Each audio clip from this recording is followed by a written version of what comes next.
Io saluto e ringrazio tutti i collegati per la partecipazione. Sono Alvise Zerbinati, funzionario di Confartigianato Imprese Veneto. Alcune veloci informazioni di servizio. Chiedo come sempre a tutti di silenziare il proprio microfono e informo i partecipanti che l'incontro è registrato in modo tale che poi possa essere seguito da chi non è riuscito a collegarsi oggi, perché verrà caricato nel nostro canale istituzionale di YouTube. Confartigianato Imprese Veneto, autoriparazione, in collaborazione con Istituto Veneto per il Lavoro, ha ritenuto utile organizzare questo webinar dal titolo Giovani autoriparatori cercasi, per cercare di analizzare il complesso mismatch tra domanda e offerta di lavoro nei giovani. E il mondo dell'autoriparazione, come sapete, come altri settori artigiani, da qualche tempo incontra delle difficoltà nel reperire giovani lavoratori, e questa sera, grazie al contributo di esperti, cercheremo di analizzare la tematica sotto più punti di vista. Parto dai nostri ospiti ringraziando e salutando la dottoressa Franca Bandiera, che è direttore di Istituto Veneto per il Lavoro, che ci presenterà un risultato di un'indagine con focus proprio sulle aspettative dei giovani che si affacciano al mondo del lavoro. Proseguiremo poi con il contributo del presidente di FICAP, Federazione Italiana Centro Addestramento Professionale della Regione Veneto, il dottor Orazio Zenorini, che ringrazio per la disponibilità e per la partecipazione, che offrirà invece uno spaccato sul mondo della formazione professionale. E concluderemo infine con la dottoressa Elena Zanella, che è la mia collega in Confartigianato Imprese Veneto e che opera nell'area contrattuale, che ci presenterà invece un possibile strumento offerto dalla contrattazione per l'inserimento dei giovani, qual è l'apprendistato duale. Quindi grazie anche ad Elena per la partecipazione. Last but not least, saluto e ringrazio i presidenti di Confartigianato Autoriparazione, partendo dal presidente della federazione Massimo Speri, che credo sia collegato, anche se per il momento non lo vedo, non mi sembra di vederlo. Invece è collegato, e lo vedo, il presidente dei meccatronici di Confartigianato Imprese Veneto e vicepresidente della Federazione Autoriparazione, Alessandro Marin, che saluto e ringrazio per la partecipazione. Doveroso saluto e ringraziamento anche a tutti i dirigenti e i colleghi funzionari di Confartigianato che sono collegati dai territori. Prima di dare la parola al presidente Marin per un indirizzo di saluto, non rubo altro tempo agli interventi, chiedo semplicemente a tutti i partecipanti di scrivere eventuali dubbi o richieste di approfondimento nella chat, possibilmente firmandosi, in modo tale che io possa poi leggerli al termine degli interventi, e così evitiamo di interrompere le relazioni. Direi che ho detto tutto. Ringrazio nuovamente tutti i relatori, i partecipanti e gli imprenditori collegati, e lascio la parola al presidente dei meccatronici di Confartigianato Imprese Veneto, Alessandro Marin, per un indirizzo di saluto e l'apertura dei lavori. Grazie. Buonasera a tutti, grazie Alvise, hai già fatto tutte le presentazioni, grazie a tutti di essere qua stasera, che è un'occasione importante per noi per fare un po' un focus su quello che è il mondo del lavoro artigiano nostro. Mi spiego, da un lato noi autoriparatori che cerchiamo costantemente ragazzi giovani che vogliono venire nelle nostre aziende e fatichiamo a volte a trovarli. Dall'altro lato l'offerta formativa delle scuole, che dovrebbe in qualche modo preparare i ragazzi al mondo del lavoro. E poi, dettaglio non poco importante, è cosa si aspettano i ragazzi dal lavoro dell'autoriparazione. Credo io partirei dall'ultimo punto, perché capire quali sono i bisogni e le aspettative dei ragazzi credo sia molto importante, perché ci troviamo di fronte al fatto che la scuola sforna tanti ragazzi che poi notiamo che si perdono, cioè non vengono nelle nostre aziende, non continuano il percorso non continuano il percorso di studi all'interno delle nostre officine. Questa è una domanda da porci: qual è il problema? Siamo poco appetibili? Non vedono un lavoro gratificante? È un problema economico? Credo che andare incontro alle aspettative dei ragazzi sia il primo passo che dobbiamo fare, e conseguentemente anche l'offerta formativa della scuola, perché credo che, ci confrontavamo con Alvise l'altro giorno, che nel mondo dell'artigianato l'autoriparazione penso sia l'unica, anzi penso, è l'unica categoria in continua costante evoluzione. Cioè le macchine che uscivano ieri oggi sono da vecchie, e dobbiamo essere già pronti per le macchine domani. A volte anche noi imprese artigiane facciamo fatica a stare al passo con l'evoluzione tecnologica che c'era, che c'è adesso e quella che avverrà con la transizione ecologica dei prossimi 10 anni. Su questo chiaramente l'indirizzo formativo delle scuole dovrebbe, a mio avviso, essere più dinamico nel variare l'offerta formativa per i ragazzi, ma non solo a livello tecnico, cioè del lavoro di officina, ma anche a livello manageriale, cioè il ragazzo che esce dovrebbe avere, a mio avviso, anche un po' un'infarinatura di quello che è l'organizzazione globale dell'officina. Mi viene in mente così, seguendo altri percorsi di studi, i ragazzi che ho un esempio in casa, che stanno facendo infermieristica, nella quale dedicano 3 anni praticamente in un percorso di 5, 3 vengono dedicati alla pratica e allo studio, mentre 2 solamente all'organizzazione del lavoro. E questa è una cosa a cui i ragazzi che escono dalle scuole non sono formati in questo, ed è un ruolo che è importante avere anche all'interno dell'officina. Dunque, capire un po' di coniugare le nostre esigenze con le aspettative dei ragazzi e l'offerta formativa della scuola. Io spero che, non mi dilungo in altro, spero che l'incontro di stasera ci dia dei buoni spunti per migliorarci e far sì che queste 3 realtà riescano in qualche modo a generare, insomma, scusi, che questa offerta riesca comunque a dare l'effetto desiderato. Tutto qui. Non mi dilungo in altro e lascio la parola al vice. Grazie Presidente. C'era qualche disturbo nel collegamento finale, però abbiamo seguito bene la sua introduzione e i molti spunti che ha già messo sul tavolo. Darei quindi subito la parola alla dottoressa Franca Bandiera per il suo contributo. Di nuovo grazie Franca, e a te la parola.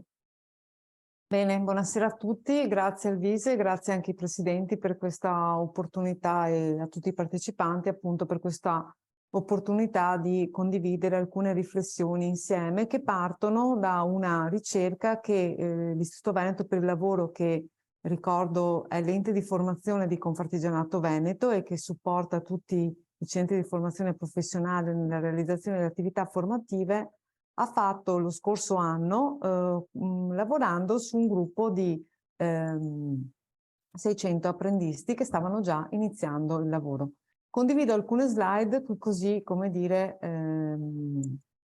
ci aiutiamo un po' in questa presentazione che, come tutte le ricerche, è fatta di numeri, di grafici però su questo faremo insieme delle considerazioni. Allora, come dicevo, l'anno scorso abbiamo avuto la possibilità di fare una ricerca, abbiamo coinvolto 614 apprendisti di tutte le categorie, le merceologie, però apprendisti assunti con un contratto di lavoro di tipo artigiano. Erano degli apprendisti che stavano facendo formazione, che probabilmente sono ancora alcuni nelle vostre imprese o in imprese dei vostri colleghi di tutte le merceologie, ed è un campione, come dire, rappresentativo perché coerente con quelle che sono le dimensioni di età e di genere degli apprendisti che sono nelle imprese artigiane del Veneto. Sono ragazzi e ragazze che stanno facendo un percorso di formazione, la formazione diciamo di tipo trasversale obbligatoria per gli apprendistati professionalizzanti. Durante i corsi gli abbiamo chiesto di rispondere ad alcune domande ed era una ricerca un questionario che abbiamo sviluppato insieme con il Dipartimento di Psicologia del Lavoro dell'Università di Padova, che ci ha aiutato a mettere a punto uno strumento di indagine e uno strumento in qualche modo e una prima analisi dei dati che poi è stata approfondita con delle risorse interne di Confartigianato e Istituto Veneto per il Lavoro. Allora, che cosa siamo andati a chiedere a questi ragazzi e cosa ci hanno risposto?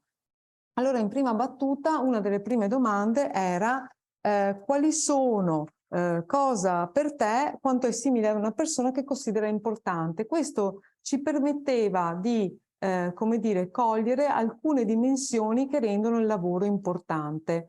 Perché se noi dobbiamo leggere la motivazione del lavoro e soprattutto quello che noi cercavamo di capire quali sono gli elementi motivanti per aiutare poi le imprese a definire degli elementi di motivazione e di confronto, abbiamo in qualche modo deciso appunto di fare una serie di domande.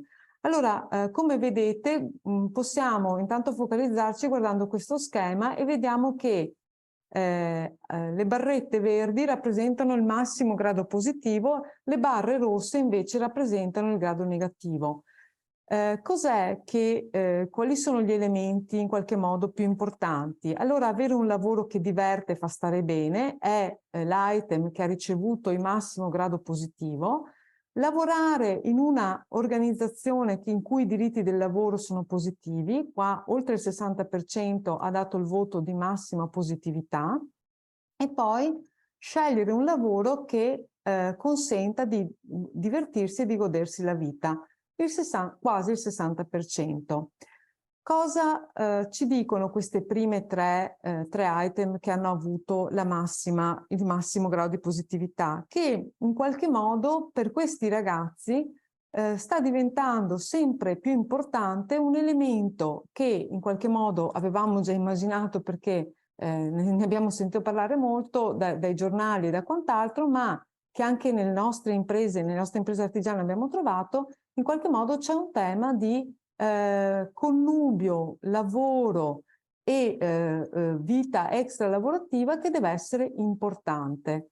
E accanto al tema dei diritti, in qualche modo, che devono essere garantiti e tutelati, ma anche un lavoro in qualche modo in cui ci sia una gratificazione personale, in cui le persone stiano bene. Allora, è molto importante, come dire, lavorare in un posto in cui la persona riesca a sentirsi bene, ok? Si senta tutelata, ma al contempo in qualche modo il tempo del lavoro sia coniugabile con il tempo del tempo libero, il tempo del divertimento, il tempo in qualche modo della propria vita.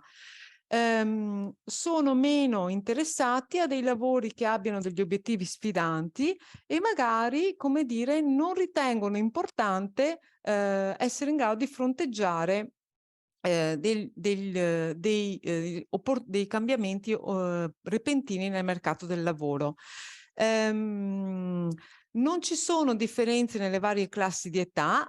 Sappiamo che questo campione comunque è composto principalmente da ragazzi che hanno dai 18 ai 25 anni, con una maggiore rappresentatività dei ragazzi più giovani, ma l'età in qualche modo è la stessa. Vedremo che su altre domande invece l'età farà un po' la differenza.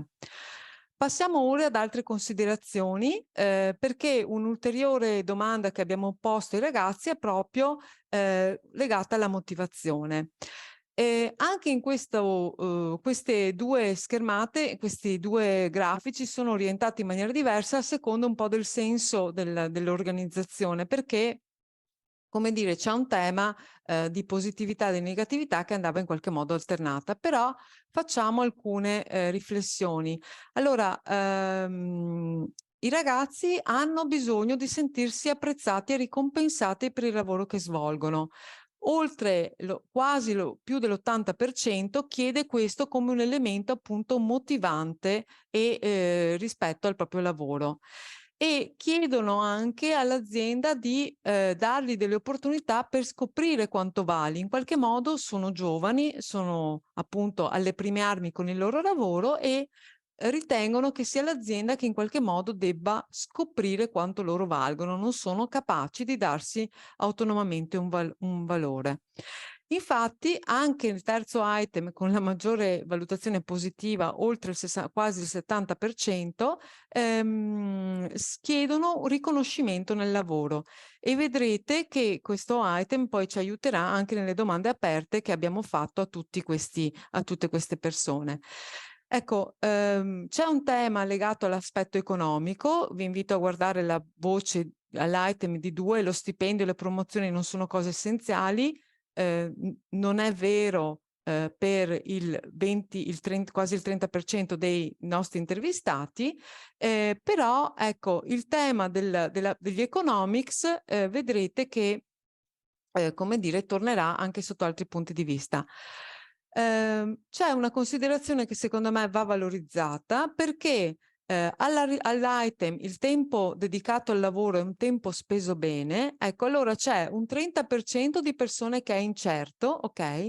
Però come dire, oltre il 50% ritiene che questo è importante. Quindi cosa ci dice questa cosa? Che sono le aziende, sono gli imprenditori che devono trovare il modo di, come dire, rispondere a questo bisogno di apprezzamento e di riconoscimento che i nostri giovani ci chiedono dentro al lavoro e anche, come dire, aiutare questi ragazzi a scoprirsi insieme proprio dentro al luogo di lavoro, dentro in qualche modo alle nostre organizzazioni.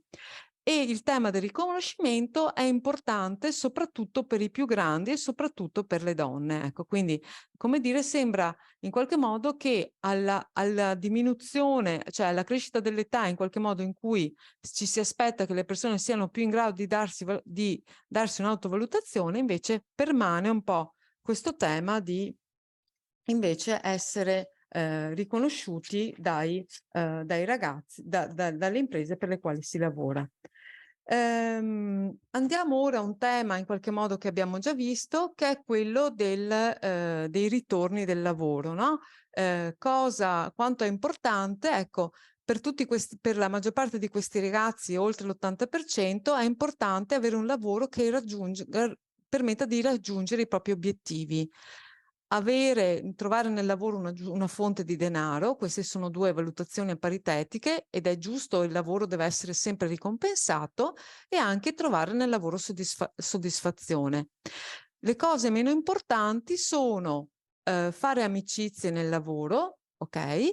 E poter decidere da solo come svolgere il proprio lavoro. Quindi gli apprendisti per natura non possono svolgere il proprio lavoro autonomamente perché devono essere in qualche modo supportati o in qualche modo supervisionati da un tutor esperto, da un lavoratore esperto, quindi chiedono di in qualche modo, cioè non ritengono che questo sia importantissimo fare da solo perché sanno che stanno imparando e quindi sanno riconoscere i ruoli e le loro necessità.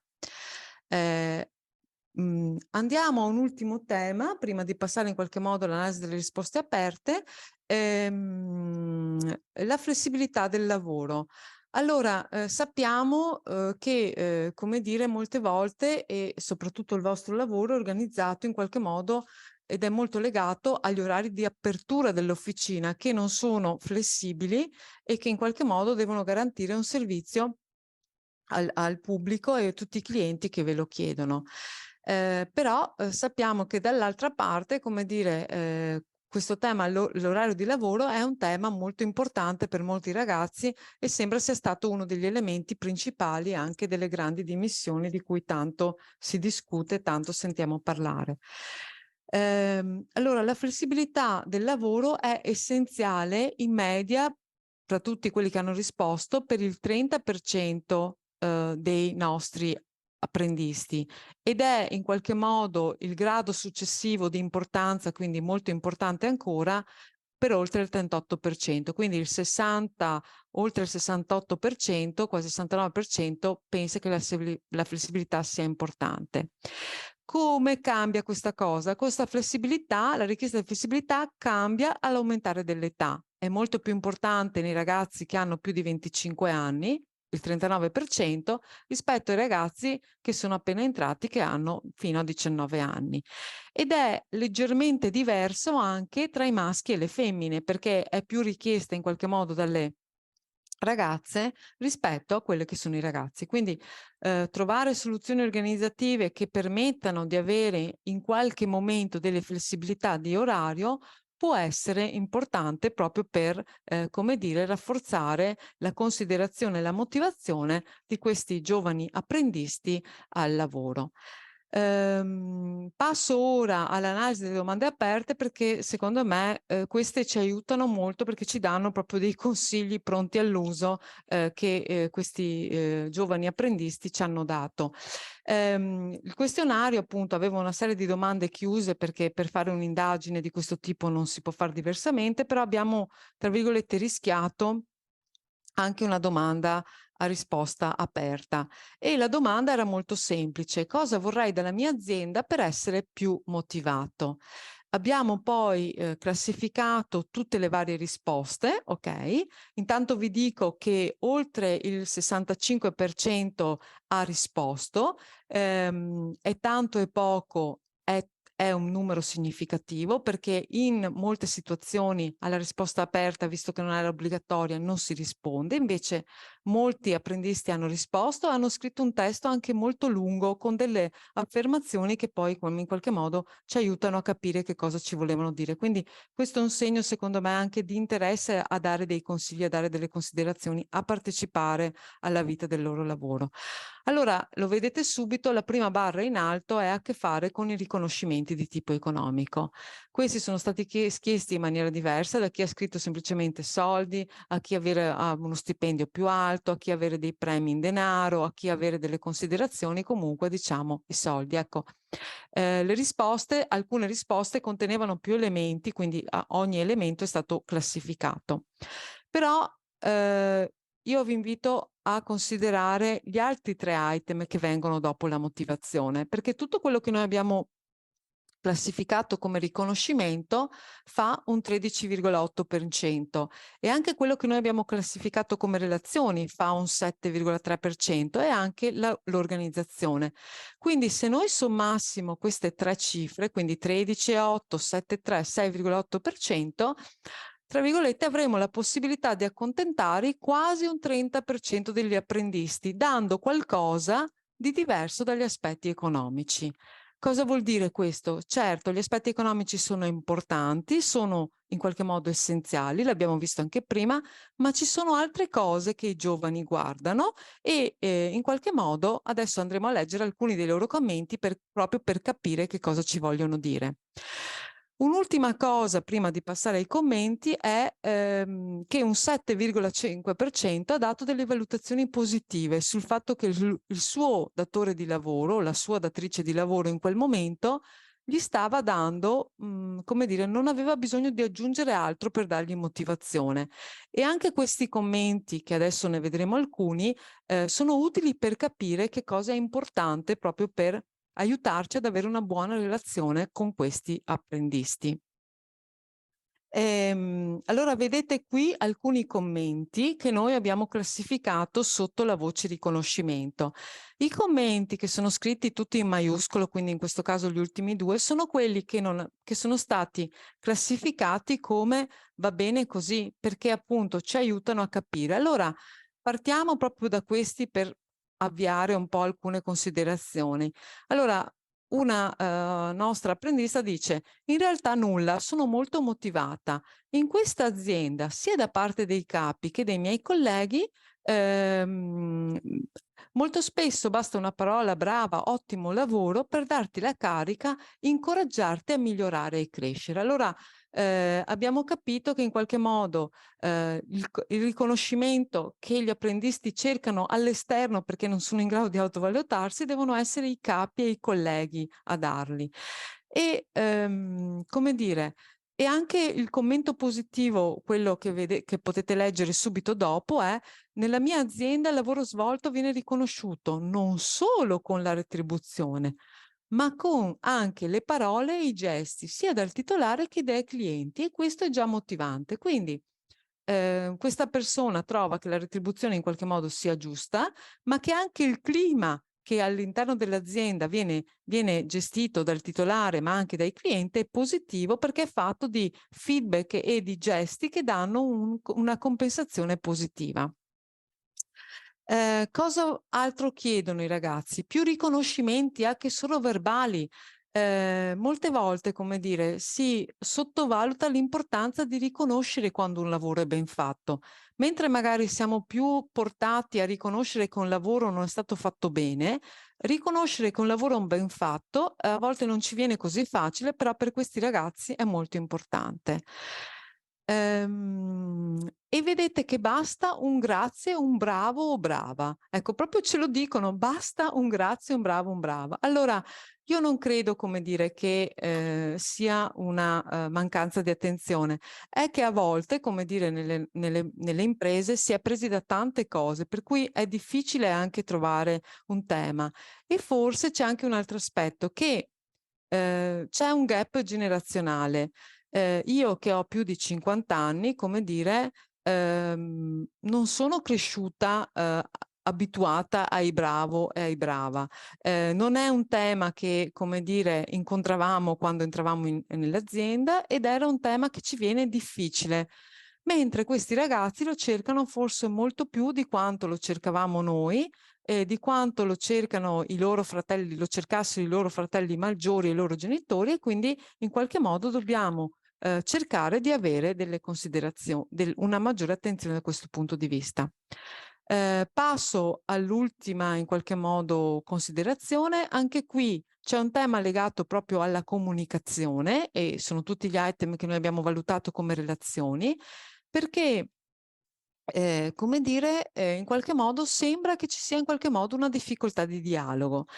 Allora anche qui c'è un tema che molte volte siamo sempre molto presi dal lavoro. Le imprese artigiane per definizione hanno un imprenditore che lavora in qualche modo, come dire, che non si occupa del personale, ma si occupa di mandare avanti l'officina, di mandare avanti la propria attività, e quindi è immerso nel lavoro tanto quanto i suoi collaboratori e dipendenti. Magari fa fatica a trovare spazio per il dialogo, però sappiate che soprattutto con le giovani generazioni questo potrebbe fare la differenza rispetto proprio al mantenere o come dire, lavorare insieme con questi ragazzi. Allora, dopo questa carrellata, che spero sia stata interessante, di numeri, di dati e di considerazioni, faccio alcune considerazioni prima di lasciare la parola agli altri ospiti. Allora, noi abbiamo due temi, e l'ha già anticipato un po' il Presidente, che, come dire, i ragazzi sono una risorsa scarsa, i giovani apprendisti da assumere sono una risorsa molto scarsa, e il declino demografico non ci fa sperare in meglio per il prossimo futuro, perché sappiamo che, come dire, stiamo andando verso un declino demografico significativo. Allora, oltre ad avere una difficoltà, come dire, in termini numerici, quindi una minore probabilità di trovare delle persone con minor fatica, c'è anche un tema, secondo me, di una diversità. Quindi per questi giovani apprendisti va immaginato un tema di inserimento e di relazione magari diverso rispetto a quello che abbiamo gestito prima, fino a qualche anno fa. Allora, come noi enti di formazione che ci occupiamo sia degli apprendisti, ma che vorremmo trovare delle soluzioni anche per gli imprenditori, per chi lavora dentro le imprese, possiamo supportare questo cambiamento?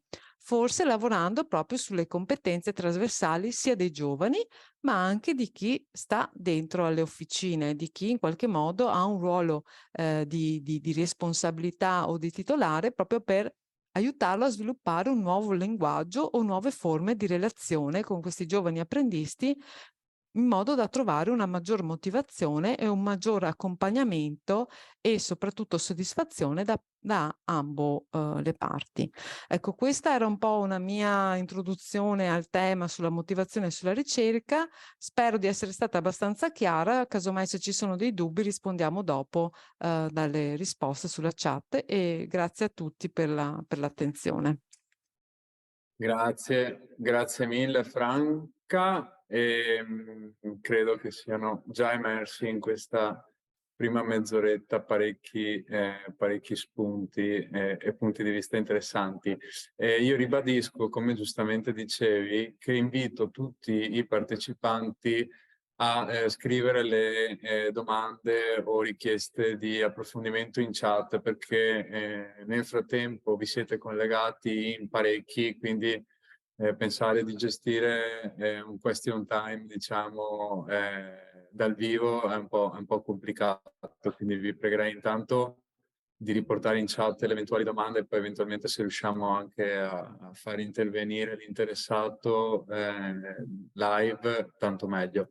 Nel frattempo, ultima cosa, e dopo lascio immediatamente la parola al nostro relatore, dottor Zanorini. Saluto il presidente Speri, che ci ha raggiunto qualche minuto dopo la relazione della collega Bandiera, e saluto e ringrazio anche il presidente Speri, presidente, ricordo, della Federazione Autoriparazione di Confartigianato Imprese, e poi a lui lasciamo le conclusioni, quindi interverrà in un secondo momento.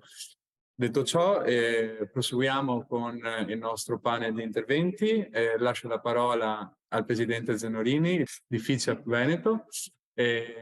A lei, dottor Zanorini, la parola. Grazie mille. Intanto grazie, buonasera. Molto interessante, devo dire, anche la ricerca assolutamente di Franca, che anzi mi piacerebbe anche averla. Ha toccato delle questioni chiave che anch'io, dal mio punto di vista, anche noi dal punto di vista di chi fa la formazione, evidentemente lo viviamo quotidianamente da questo punto di vista. Poi magari ci posso anche provare a tornarci sopra su un paio di passaggi. La formazione professionale, si diceva, no? Dove tanto sì, i ragazzi, la formazione professionale e il mismatch, questo è sostanzialmente il tema che stiamo affrontando, in particolare nell'ambito appunto dell'autoriparazione, carrozzerie e quant'altro. Beh, certamente il tema dei numeri è determinante, cioè noi abbiamo poche persone che fanno formazione professionale. Nel Veneto noi abbiamo 20.000 circa ragazzi e ragazze, sono il 10% della popolazione scolastica.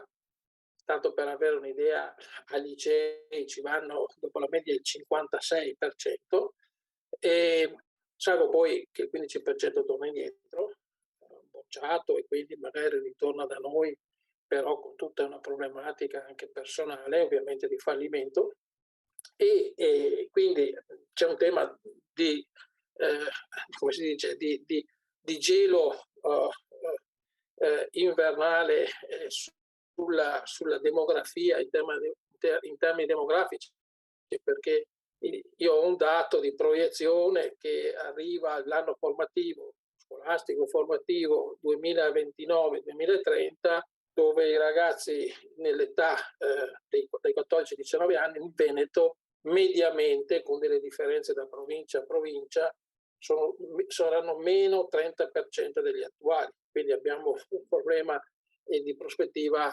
amplissimo. Dicevo, i numeri ci aiutano in qualche modo, quindi il sistema formativo del Veneto ha sicuramente relativamente, comunque non meno di altre regioni dove c'è la formazione professionale, anzi, però insomma in termini assoluti sono poche persone. Sono 84 le sedi formative in tutto il Veneto. Gli indirizzi di qualifica triennale sono 22, e poi abbiamo un indirizzo di diploma professionale che sono 21. Qua tra l'altro il diploma professionale, qualifiche e diplomi vengono stabiliti anche nei contenuti da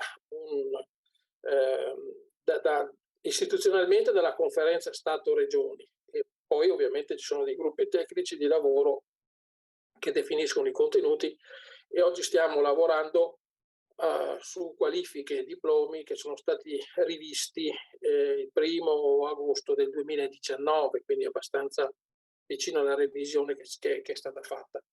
Però dicevo, quando parliamo di 20.000 circa ragazzi e ragazze, diciamo che con la qualifica ogni anno abbiamo triennale, escono 6.000 ragazzi e 1.500 sul diploma professionale.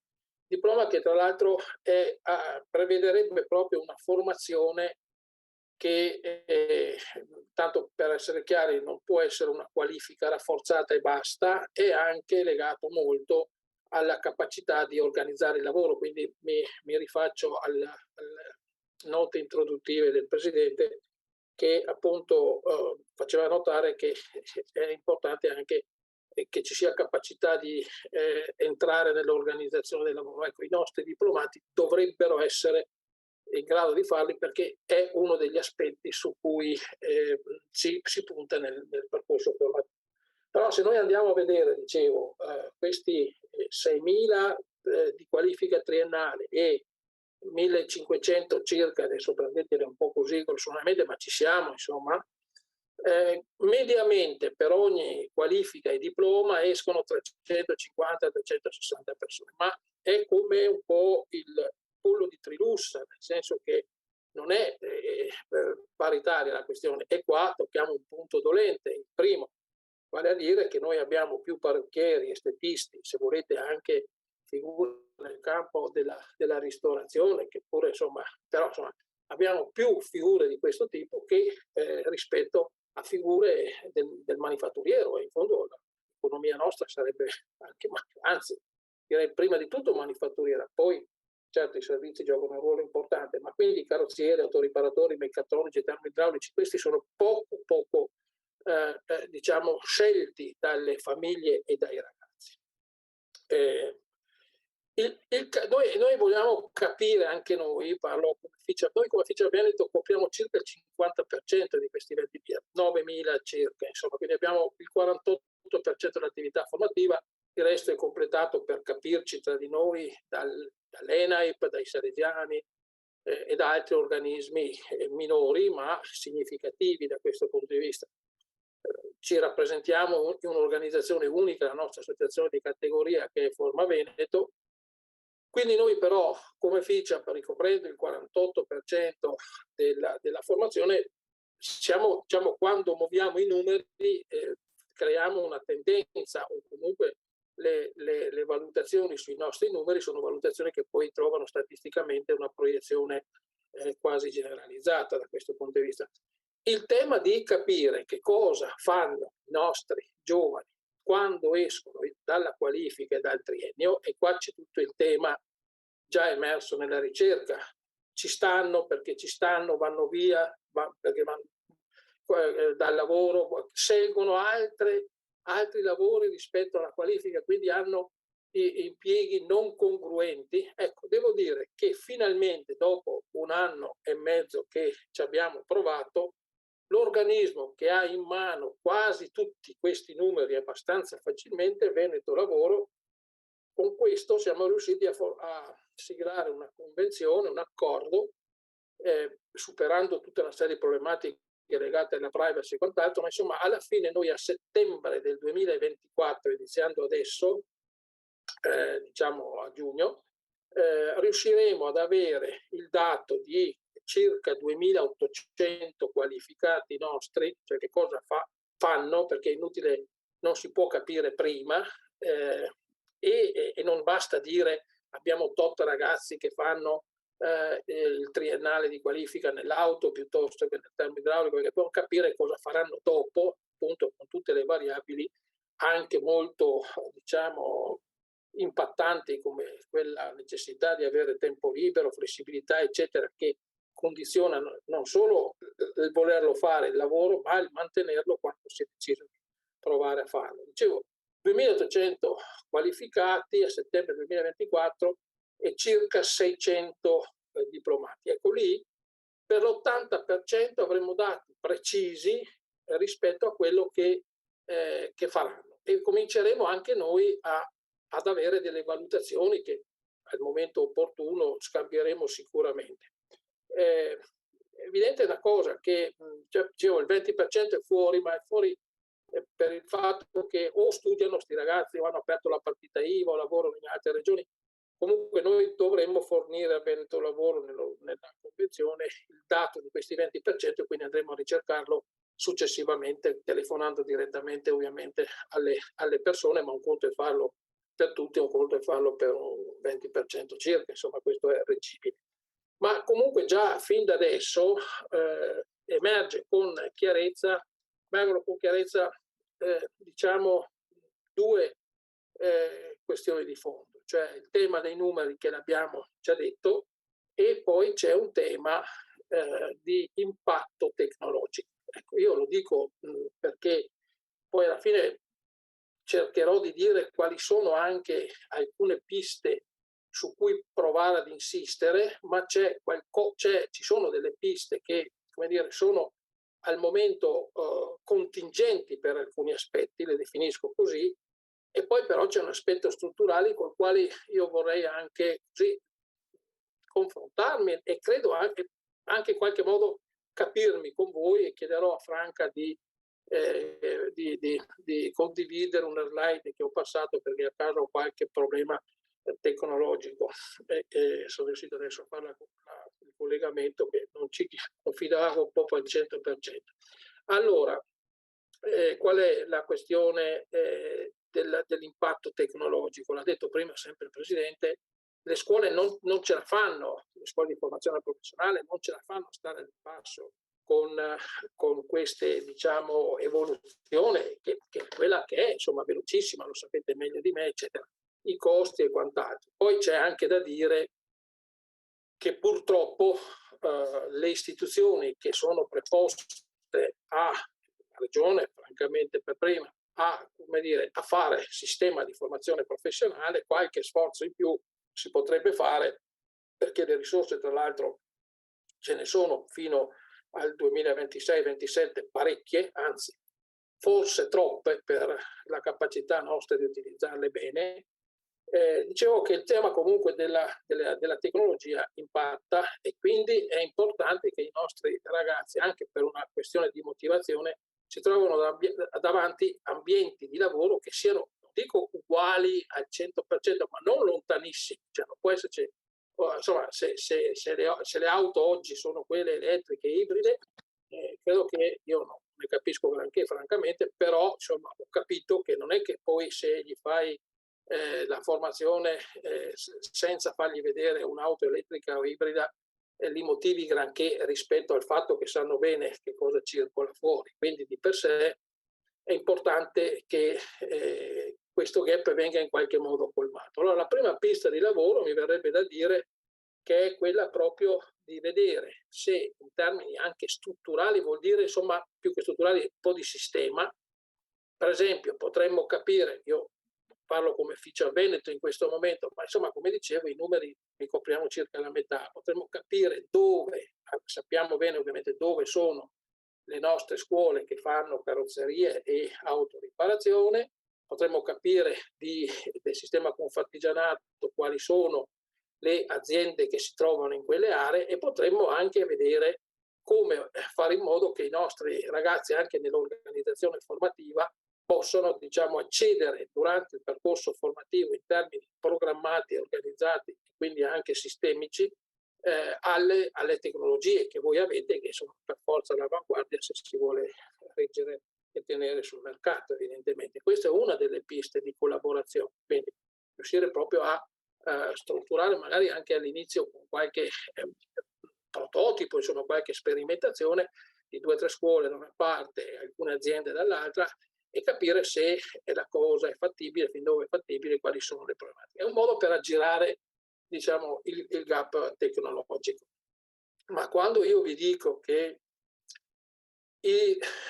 abbiamo pochi numeri e a fronte del famoso 56% che ho detto prima dei licei, salvo che questi poi rientrano e vanno ad ingrossare la dispersione scolastica, il tema è molto legato ai processi di orientamento. Ecco, questo è un altro elemento molto rilevante, cioè noi non siamo in grado di far passare in qualche modo, parlo nel segmento scuola media e poi passaggi ovviamente alle superiori, e se vogliamo anche tra il biennio delle superiori e il triennio di indirizzo, diciamo che dobbiamo far passare quelle sono veramente le professioni di oggi. C'è un immaginario, anche in alcune esperienze che abbiamo fatto, dei ragazzi e delle famiglie. Per esempio sui termoidraulici hanno ancora in testa l'idraulico che con la canapa e il grasso gira attorno al tubo, cioè questa è l'immagine. Poi quando capiscono che cosa è che fa oggi, le energie alternative, insomma tutta la digitalizzazione che entra in gioco e quant'altro, rimangono molto, molto colpiti.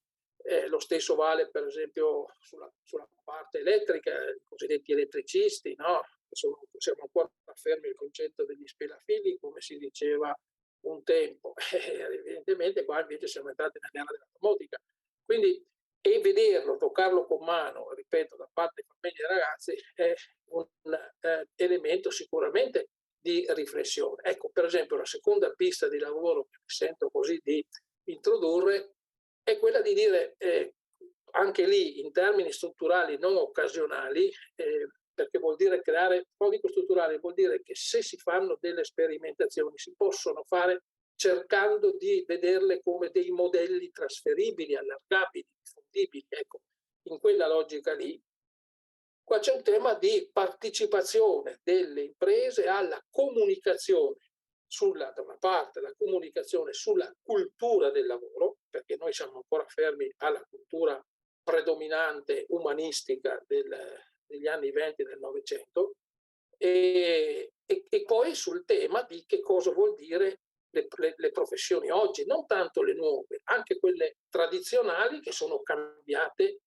sulla spinta dei processi tecnologici in atto, la digitalizzazione in primis, quindi anche quella è una pista di lavoro. Quindi sicuramente il tema di diciamo collaborare ad una forma di orientamento da una parte, di comunicazione diciamo direi quasi di pubblicità progresso, mi verrebbe da dire, nel senso che occorre effettivamente passare ad una logica di come dire rompere schemi mentali precostituiti, non c'è alcun dubbio, e lì i problemi non sono pochi, non sono pochi. Altra questione su cui ci si può anche, una terza pista di possibile lavoro, sono in comune, e anche per cercare di avvicinarsi ai ragazzi e quindi alla capacità loro di scegliere in maniera consapevole, di tenere poi successivamente la scelta, c'è anche quella dei tirocini estivi, per esempio. Anche lì sono pochi, dovremmo qualche caso qua e là, ma dovremmo creare anche lì dei sistemi organizzati. Potremmo per esempio anche addirittura provare come dire, ad allungare dal punto di vista proprio della struttura del percorso formativo con i tirocini estivi. In questo modo entrerebbero quasi da un punto di vista curricolare, potremmo anche fare un ragionamento con la regione. Quindi diciamo anche quella è una pista di lavoro da prendere in considerazione. Quindi insomma le imprese vengono chiamate per bisogno loro, ma anche per bisogno di chi poi sta dall'altra parte, che è quello che dovrebbe dare a loro delle risposte, cioè noi che facciamo parte del sistema formativo, aiutarci a coprire il gap tecnologico, quindi nelle forme, nei modi.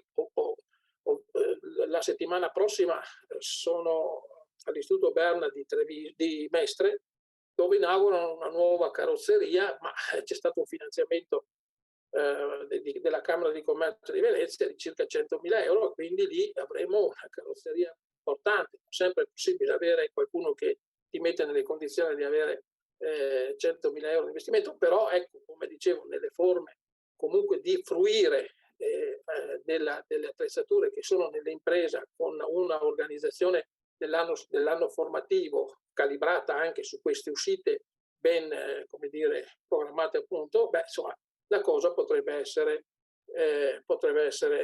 interessante.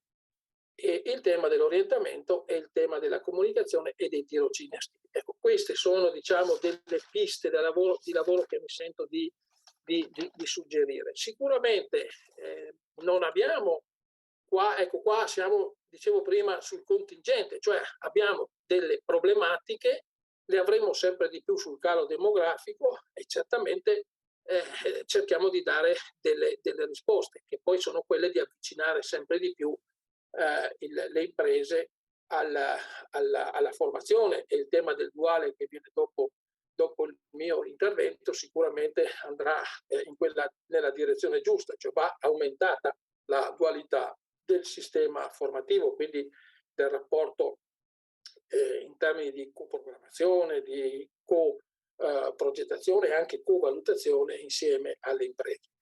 Ma volevo condividere, per chiudere poi sostanzialmente, quello che è il problema strutturale che abbiamo nel nostro paese. Ecco, io mi faccio aiutare da questo schema.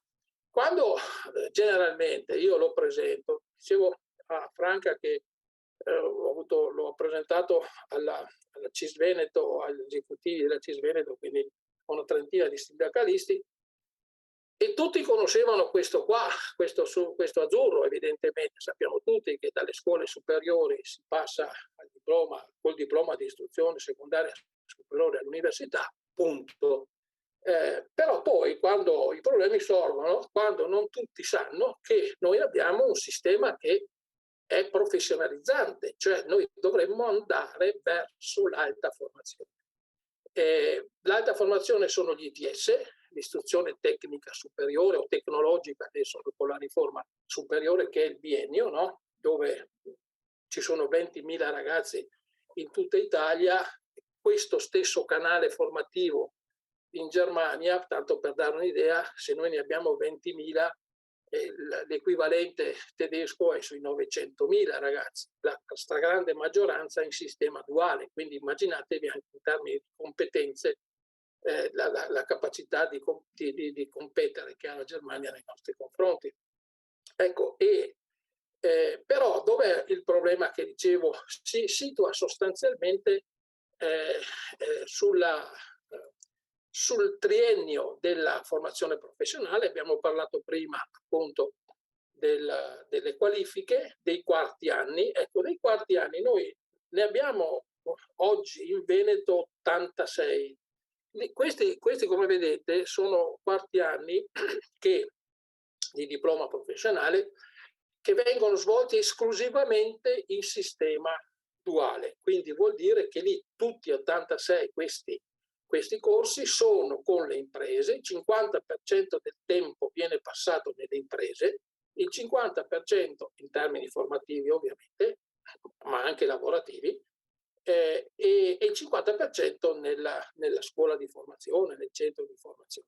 E alcuni, almeno 4 per le regole del Veneto, questi apprendisti, questo gruppo classe di apprendisti di quarto anno, deve essere assunto in apprendistato, in modo agevolato, 10% del costo, eccetera, eccetera.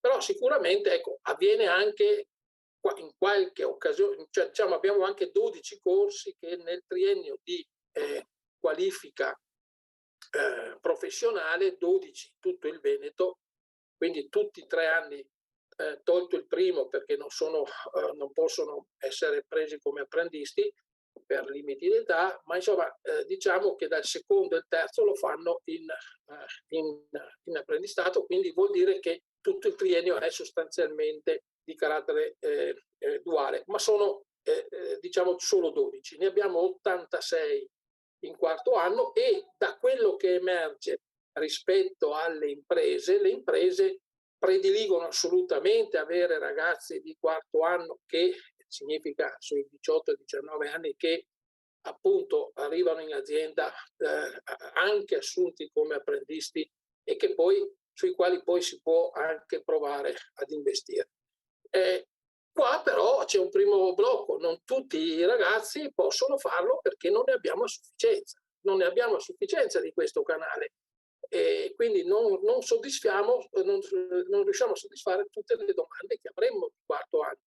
E quindi torniamo sul fatto che abbiamo poche persone, non solo perché che fanno la formazione professionale, i famosi 20.000, ma non solo perché i ragazzi preferiscono, come abbiamo detto, il liceo, ma e le loro famiglie prima di tutto, ma perché poi anche quando ci sono dentro da noi e vorrebbero fare il quarto anno e quindi andare in dualità con le imprese, non ne abbiamo a sufficienza, non ci sono i fondi per fare sufficienti quarti anni per tutti quelli che sono richiesti. E qua c'è un primo problema, c'è una situazione di fondo che dice: se fin qui è stato così e già pone dei problemi anche rispetto alla politica regionale, da adesso in avanti, poiché il PNRR dà all'Italia complessivamente 600 milioni di euro per sviluppare il sistema di apprendistato e dire entro il 31 dicembre 2026 dovete avere duale e apprendistato, dovete avere 135.000 persone in più che lo fanno. Adesso si parla anche della nobilitate della regione, perché con queste risorse in quota parte che arriveranno anche nel Veneto non possiamo fermarci. Come non dovremmo fermarci neanche su questo corso degli FTS, come vedete. Che cos'è? È l'istruzione e formazione tecnica superiore, che è un quinto anno di specializzazione. Ecco, qua si alza il tiro ancora di più e, come vedete, anche lì è previsto che venga fatto il sistema duale. Tanto per fare un esempio, l'Emilia Romagna ne ha 63 distribuiti in maniera territoriale su tutta la regione e incrocia territori e qualifiche e settori di riferimento. Noi siamo fermi a 15 in maniera piuttosto anche occasionale, quindi anche lì dobbiamo costruirlo questo canale. Ecco, perché poi, come vedete, dall'altra parte, l'altra parte dello slide fa vedere come, accanto al sistema professionalizzante, che però non riesce ad andare in alto perché trova un primo blocco nel quarto anno e poi assolutamente negli FTS, dal quarto anno non possono passare all'ITS superiore, quindi all'istruzione tecnologica, ripeto, tecnica, oggi tecnologica superiore, e quindi c'è un ulteriore blocco da questo punto di vista. Quindi qua noi appunto non riusciamo ad avere quei canali di formazione che ci serve come hanno altri paesi. Perché, come vedete, poi fino all'ITS potrebbero anzi andrebbero poi tutti giocati in apprendistato di primo o terzo livello. Lasciamo fuori quello di secondo livello, che insomma è quello del mondo del lavoro che ben conoscete, ma il primo e il terzo livello è un apprendistato, come sapete, di formazione, e sarebbe, come dire, da giocare assolutamente in filiera, sviluppandolo il massimo possibile in apprendistato con le imprese. E lì voi potreste effettivamente avere a riferimento, appunto poi c'è l'intervento sul duale, e credo che questo insomma sia sicuramente, anticipo io che non so niente di quello che ovviamente si dirà, ma è certamente una modalità per poter andare incontro alle esigenze delle imprese, perché lì nel rapporto con l'impresa, nella dualità, si gioca anche la capacità di tenere questi ragazzi. Volevo condividere con voi proprio il fatto che anche da un punto di vista, diciamo, se volete, spostiamolo pure a livello, non so, politico, istituzionale, quello, ma poi le ricadute sono di tutti i giorni, non è che poi appunto le ricadute sono che noi non riusciamo a soddisfare tutta la domanda di quarti anni contingentati, voi non riuscite ad avere sufficienti persone, e potremmo averle a fronte anche di una verticalizzazione di questo sistema, che poi non farebbe altro che creare una gamba, che è quella che hanno tutti gli altri paesi, e che quindi non si presentano con meno problemi di gap tra competenze e richiesta delle imprese in termini formativi. Questo è quello che volevo comunicarvi stasera. Insomma, poi nel corso magari anche dei prossimi mesi, anche con Franca qualche idea l'abbiamo anche provata così ad abbozzare, ma cercheremo sicuramente di fare anche dei passi un po' più concreti. Vi ringrazio. Grazie a lei, dottor Zanorini.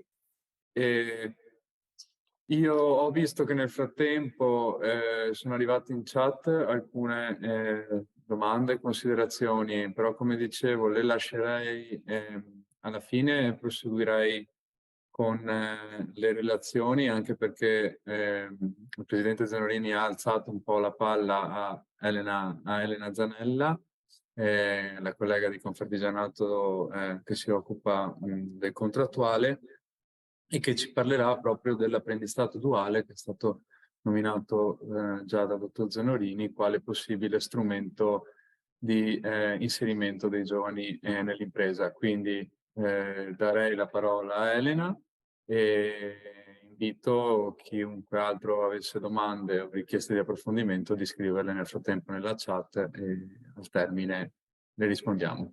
Vai Elena, grazie.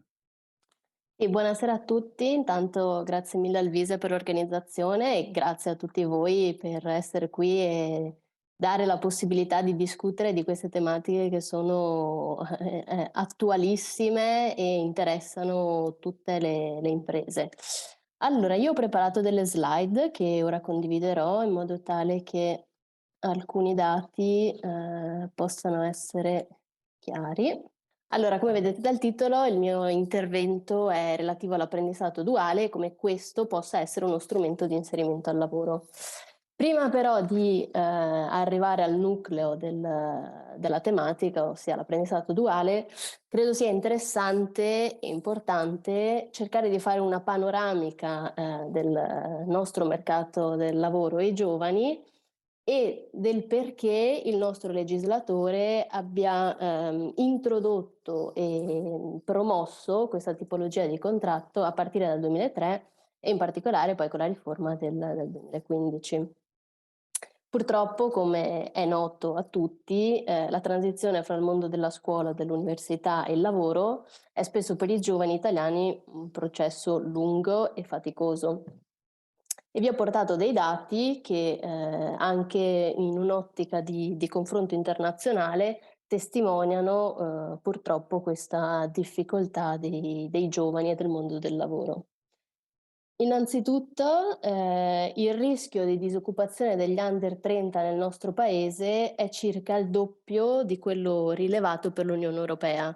Ecco, i dati più recenti usciti negli ultimi giorni sono leggermente migliori di questi che adesso vi sto presentando, ma purtroppo la situazione non cambia.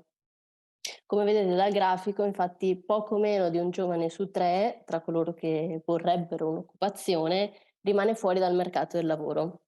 E solo Spagna e Grecia hanno tassi più elevati del nostro, mentre la Germania ed altri paesi del centro-nord Europa si collocano al di sotto del 10%. Altro primato che purtroppo raggiungiamo e che ci distingue è quello per avere il più ampio gap tra il tasso di disoccupazione dei giovani e degli adulti. Infatti, come potete vedere, 3,4 verso una media europea del 2,1. E cosa ci indica questo dato? Che nel nostro paese il problema dei giovani nel mercato del lavoro non è legato solo a una debole congiuntura economica, che ovviamente è presente, ma nasconde cause anche più strutturali, fra cui appunto l'incapacità del nostro sistema dell'istruzione di ridimensionare il gap di esistenza lavorativa che i più giovani scontano rispetto agli adulti e che li penalizza nella transizione verso l'occupazione. Cosa manca ai giovani? I giovani in uscita dalle scuole e dall'università manca appunto quel mix di competenze, chiamiamole come si chiama, trasversali e tecniche, che appunto possono essere acquisite solo tramite una formazione cosiddetta on the job. Tutto questo chiaramente cosa causa? Allunga il tempo di attesa tra l'uscita dalla scuola e l'università e la prima esperienza del lavoro. Altri dati interessanti sono che in Italia occorrono in media 10 mesi e mezzo contro i 6 mesi e mezzo della media europea tra il tempo di attesa dall'uscita dalla scuola all'entrata nel mercato del lavoro. Sul lavoro, infine, interessanti sono ulteriori dati che ci dicono che il 37% dei giovani lavoratori in possesso di un titolo di studio superiore sono occupati in posizioni lavorative che richiederebbero un titolo di studio inferiore a quello in loro possesso, qualificandosi così come dei inquadrati o overeducated. A fronte di questa situazione particolarmente problematica, il legislatore ha scelto, tramite il famoso decreto legislativo 81 del 2015, cosiddetto Jobs Act, di delineare un nuovo quadro normativo in materia di apprendistato, in particolare dagli articoli 41 e 47 del decreto, e di prevedere in particolare una riforma importante sul sistema duale, appunto con lo scopo di colmare questi gap esistenti tra il nostro paese e altri a livello europeo. Quindi che cos'è l'apprendistato?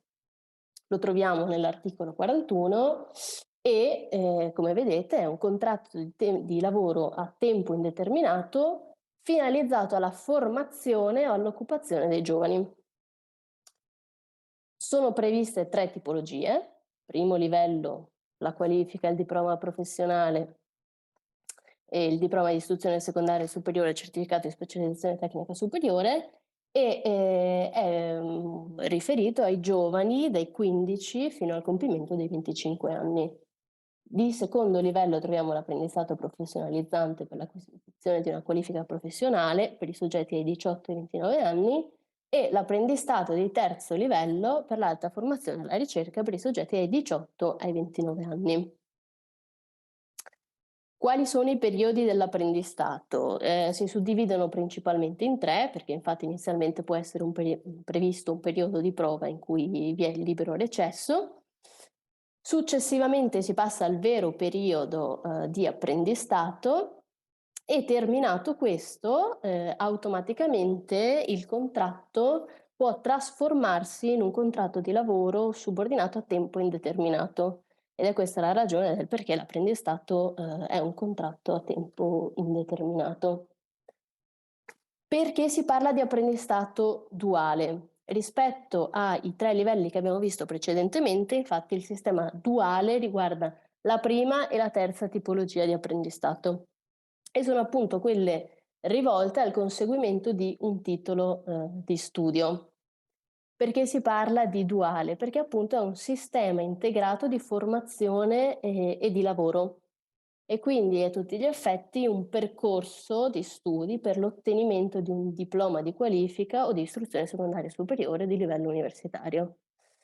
Importante, ed è ciò che lo distingue in particolare dall'apprendistato professionalizzante, è che lo scopo dell'apprendistato duale è il conseguimento di un titolo di studi.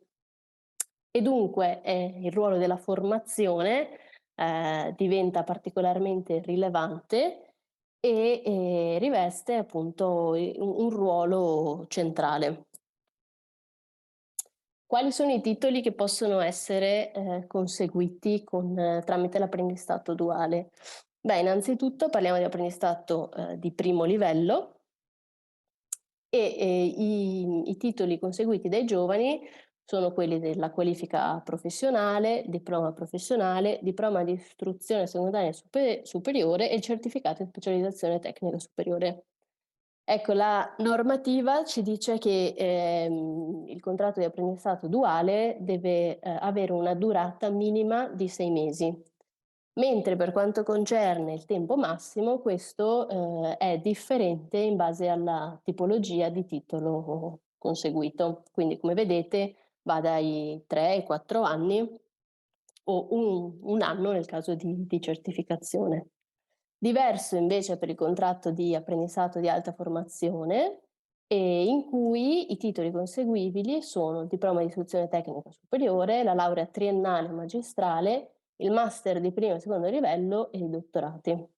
E il contratto, in questo caso, invece, termina con il raggiungimento del titolo di studio. Quindi quali sono i soggetti coinvolti? Innanzitutto è importante sottolineare come questa tipologia di contratto sia applicabile solamente a giovani studenti, quindi non è possibile poterlo applicare a un giovane che non sia inserito nel percorso scolastico. Oltre al giovane, chiaramente partecipano a questa tipologia di contratto l'istituzione formativa e l'impresa che dovrà stipulare il contratto di assunzione. Per avviare il rapporto di apprendistato sono necessari dei passaggi fondamentali. Innanzitutto è un contratto di lavoro, quindi come ogni altra tipologia di contratto dovrà essere sottoscritta tra impresa, studente barra genitore nel caso in cui lo studente sia minorenne e ovviamente deve essere antecedente il primo giorno di lavoro.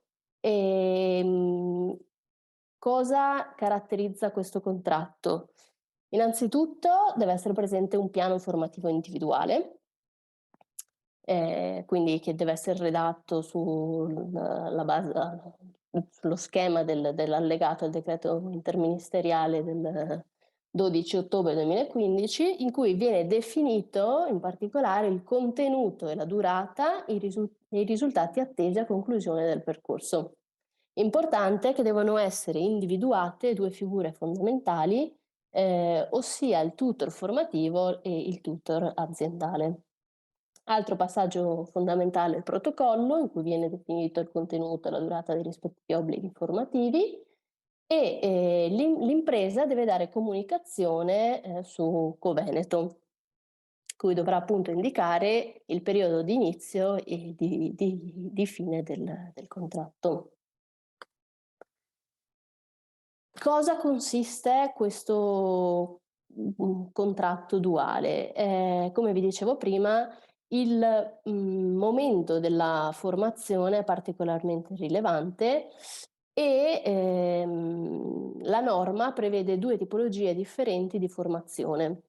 La prima esterna, ossia che avviene al di fuori dell'impresa e riguarda appunto le istituzioni scolastiche, una seconda formazione interna, quindi che avviene all'interno delle imprese, mentre l'ultima parte chiaramente è relativa alle ore di lavoro vero e proprio. Interessante poi è l'aspetto retributivo, perché in base alla tipologia di formazione diversa è la retribuzione, ossia per la formazione esterna non è prevista nessun tipo di remunerazione, mentre per la formazione interna la remunerazione sarà il 10% di quella appunto prevista nel contratto.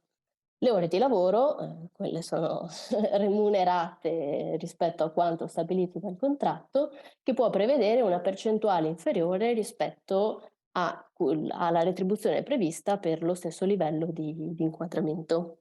Anche qua la normativa prevede delle ore massime per la formazione esterna che sono diversificate in base all'anno in cui il giovane sta facendo l'apprendistato, ossia primo e secondo anno o terzo e quarto anno. Ecco, il legislatore poi per incentivare questa tipologia di contratto ha previsto anche un regime contributivo agevolato e in particolare delle aliquote contributive più basse. Come vedete sono differenziate in base al numero di dipendenti presenti in azienda e in base al fatto che l'apprendistato sia duale o professionalizzante. Per le aziende sotto i 9 dipendenti è previsto un regime contributivo particolarmente conveniente, mentre per quelle sopra i 9, dai 10 in poi, l'aliquota viene dimezzata rispetto al 10% e appunto è del 5%. Sono previste delle agevolazioni anche nel momento in cui il contratto di apprendistato venga confermato a tempo indeterminato e l'aliquota a carico dell'apprendista è del 5,84%. Sono previste altre tipologie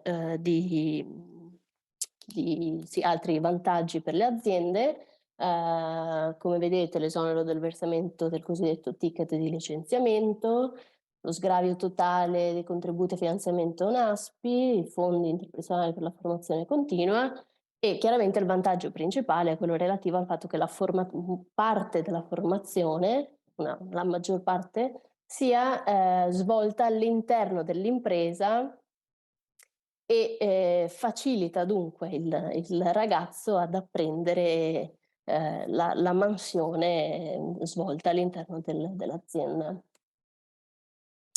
Qui vi ho portato un esempio che evidenzia chiaramente come questa tipologia di contratto possa essere particolarmente conveniente, perché mette a confronto l'operaio specializzato, un apprendista professionalizzante e un apprendista per il diploma. Quindi, come vedete, ci sono dei vantaggi sia a livello retributivo che contributivo. Vedete l'operaio specializzato, sommando retribuzione e contribuzione calcolata e TFR, annualmente il totale si aggira a 62.351, mentre se fate una comparazione in particolare con l'apprendistato duale, questa diventa 33.174. Oltre alla parte normativa, credo poi sia interessante capire poi nel mercato del lavoro come viene utilizzato questa tipologia di contratto.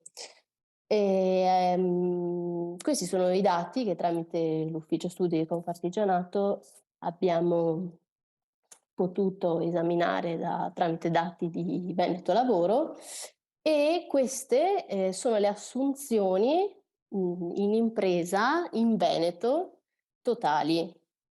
Vedete inizialmente le assunzioni riferite ad ogni annualità e accanto quelle invece le assunzioni che sono state fatte tramite apprendistato. Ecco, i dati del 2022 non sono completi perché si fermano a settembre, però potete vedere come per il 2021 i contratti di apprendistato in Veneto siano stati 43.605 e rispetto al totale del contratto, quelli in apprendistato sono il 6,4%. Abbiamo deciso di fare questa comparazione anche per l'autoriparazione. E come vedete l'incidenza dell'apprendistato sul totale di assunzioni nel 2021 è del 31,1%, quindi nettamente superiore rispetto al dato relativo al Veneto. La domanda che ci facciamo però è: questi contratti si fermano all'essere apprendistato o sono effettivamente una possibilità per i giovani di entrare nel mercato del lavoro tramite un contratto a tempo indeterminato? Ecco, questi sono i dati relativi alle trasformazioni dei contratti a tempo indeterminato. Quindi vedete a livello regionale nel 2021 all'interno in Veneto i contratti di apprendistato che hanno avuto poi un successivo passaggio e sono diventati a tempo indeterminato sono 15.870 e sono il 25% dei contratti che hanno visto una trasformazione a tempo indeterminato di tutti quelli del Veneto. La stessa tipologia di ragionamento è stata fatta per l'autoriparazione e vedete anche qui come l'incidenza percentuale sia decisamente più alta di quella a livello regionale e il dato appunto è del 47,4%. è innanzitutto da sottolineare come questi siano i dati dell'apprendistato in generale e non riferiti all'apprendistato, solamente all'apprendistato duale. Infatti, dopo avervi presentato l'importanza dell'apprendistato duale, purtroppo ci dobbiamo interfacciare con i dati effettivi e c'è stato un rapporto recente, perché è stato pubblicato ad agosto del 2022 di INAP e di INPS, che appunto ci dà purtroppo uno spaccato chiaro di quanto l'apprendistato duale abbia delle criticità e problematiche non da poco. Il dato che ci dice che il 97,7% dei contratti di apprendistato stipulati riguardano contratto di apprendistato professionalizzante non può non metterci un campanello d'allarme e far pensare alle problematiche che sono racchiuse all'interno del duale in Italia. Infatti lo stesso rapporto ci dice che l'apprendistato di primo livello conta circa 10.000 contratti, mentre quello di terzo livello si ferma solamente a 1.000 contratti. Come vedete sono dati veramente irrisori. E è interessante è vedere come gli interventi che il legislatore ha cercato di promuovere per incentivare questa tipologia di contratto non sono stati sufficienti e ci indica come il problema sia legato anche all'organizzazione complessiva e alla collocazione nel sistema di istruzione italiano. Quindi è chiaro che diventa decisivo favorire un dialogo tra le parti sociali e gli attori regionali. Ecco, concludendo, siamo andati a chiederci sul perché l'apprendistato duale in Italia non riesca ancora a trovare lo spazio di cui necessiterebbe. È interessante vedere come, oltre a problematiche legate alla parte burocratica, alla parte normativa, contrattualistica, alla difficoltà di creare un sistema tra imprese e parte scolastica, i primi limiti sono proprio riferiti a una cultura dell'apprendistato duale e alla conoscenza. Quindi in Italia innanzitutto il problema è relativo a una cultura, alla cultura nelle imprese che spesso, soprattutto quelle piccole, non riescono a capire l'importanza della formazione e l'importanza di integrare l'aspetto formativo con quello del lavoro vero e proprio. E quindi è necessario migliorare il sistema che purtroppo è esistente ad oggi e, questo problema che assolutamente sussiste soprattutto nell'ultimo periodo di un gap forte tra competenze dei ragazzi e quello che poi effettivamente chiedono le imprese. Un mezzo appunto per colmare questa problematica è sicuramente uno sviluppo migliore di questa tipologia di contratto. Quindi abbiamo terminato le relazioni dei nostri ospiti. Nel frattempo ho visto che sono arrivate un paio di domande. Parto dall'ultima che chiede semplicemente se si può avere la registrazione dell'evento. Come è stato risposto, l'evento è registrato e sarà caricato nella pagina istituzionale di Confartigianato Veneto di YouTube, quindi avrete modo di rivederlo. E c'è una domanda che a questo punto, se il Presidente Speri è d'accordo, farei subito, così poi rispondiamo a questo quesito che è arrivato, dopodiché lascio la parola a lei per le conclusioni. Il signor Dani Luzzi dice di essere un meccatronico ed anche docente in una scuola professionale, e riscontra da parte dei ragazzi poca motivazione nel percorso di studi che scelgono. Quindi non so chi tra i nostri relatori, Franca, Elena o il presidente Zanorini, vuole tentare di dare una sua risposta, diciamo, a questa domanda.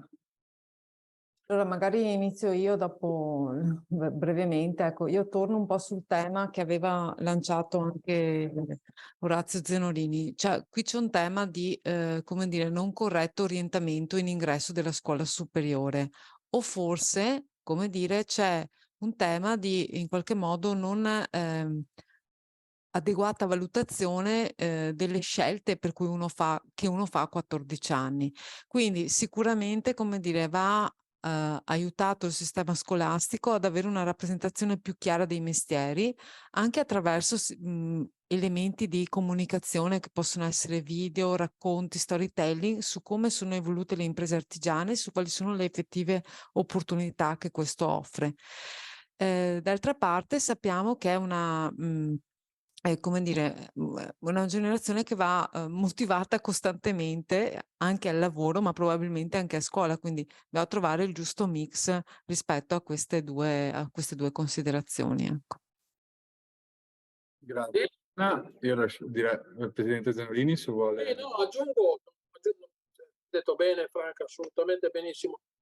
Io non faccio altro che ripeterlo, visto in negativo. Cioè, cosa succede nella scuola che è orientante per definizione, perché il decreto del Presidente della Repubblica che la definisce orientante fin dalla sua fondazione, la scuola media unica del 63, praticamente lì avviene un orientamento al negativo per i ragazzi che arrivano nella formazione professionale. Siccome non sai fare, parliamoci chiaro, niente, fai quello, cioè non c'è il senso e la capacità di educare una scelta che non è quella appunto del liceo o di altri percorsi definiti più qualificanti o che creano più status, perché manca effettivamente una cultura del lavoro, manca complessivamente nel paese, ma soprattutto nella classe docenti sono diciamo estranei alle dinamiche di evoluzione del mercato del lavoro e considerano effettivamente il lavoro talvolta soprattutto quello appunto definiamolo diciamo per comodità manuale, ma per capirci, perché non vuoi più neanche quello, qualcosa che in qualche modo è legato alla capacità di far poco o niente seduto sui banchi di scuola. Quindi il tema torna proprio sulla questione dell'orientamento. Non c'è dubbio da questo punto di vista. E se non risolviamo adesso che avremo a disposizione da qua al 31 dicembre 1 miliardo e 700 milioni dal PNRR sull'orientamento e non cominciamo a fare qualcosa di strutturale, e raggiungiamo oggi nel Veneto su 600.000 studenti di scuola media, di biennio, di scuola superiore, ne raggiungiamo 60.000, cioè il 10% riusciamo a fare qualcosa di serio in termini di orientamento.